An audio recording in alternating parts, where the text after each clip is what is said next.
Assalamualaikum warahmatullahi wabarakatuh. Kembali lagi di dalam aksi nyata kali ini, yaitu mengapa kurikulum perlu berubah.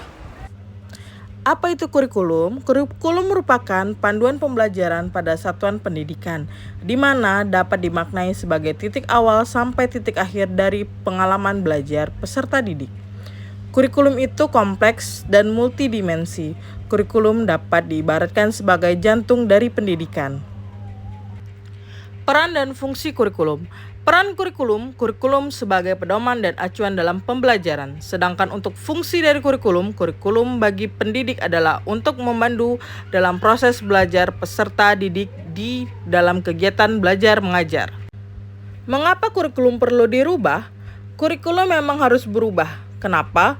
Tentu saja untuk menjawab tantangan zaman, kurikulum tidak dapat dipergunakan dalam satu waktu terus-menerus karena dunia terus berubah. Maka, dunia pendidikan sebagai pilar utama dalam membangun dan mendidik generasi harus pula turut berubah. Terjadinya pandemi COVID saja sudah meluluhlantahkan dunia pendidikan sedemikian rupa. Guru kesulitan mengajar, murid kesulitan mengerjakan tugas, dan orang tua juga tak kalah pusing membantu putra-putri mereka untuk belajar. Ada beberapa alasan mengapa kurikulum perlu dirubah. Yang pertama, agar relevan dengan perkembangan zaman. Yang kedua, agar dapat memenuhi kebutuhan peserta didik. Yang ketiga, agar dapat menyiapkan generasi cemerlang di masa yang akan datang. Kurikulum harus selalu berubah agar sesuai dengan perkembangan zaman. Apalagi pada masa sekarang ini, ilmu pengetahuan dan teknologi informasi telah berkembang semakin masif dan tidak terkendali. Masa kita tetap mengajar dengan cara pembelajaran yang kuno? Tentu tidak dan tidak relevan.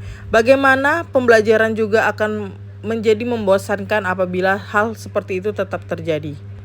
Perubahan kurikulum agar kita sebagai pendidik menyiapkan generasi muda yang bisa menjadi pionir untuk masa depan. Dapatkah kurikulum berubah?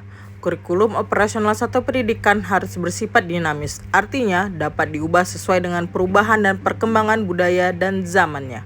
Selain mengikuti zaman yang sudah diadaptasi sesuai dengan lingkungan geografisnya, kurikulum bersifat dinamis dan terus dikembangkan atau diadaptasi sesuai konteks dan kebutuhan peserta didik untuk membangun kompetensi sesuai dengan masa kini dan yang akan datang. Dan ini adalah beberapa dari hasil nyata atau refleksi yang saya lakukan, yaitu membagikan informasi aksi nyata ke grup WA sekolah dan mensosialisasikan kepada kepala sekolah dan beberapa orang guru. Terima kasih telah menyaksikan aksi nyata saya kali ini. Assalamualaikum warahmatullahi wabarakatuh.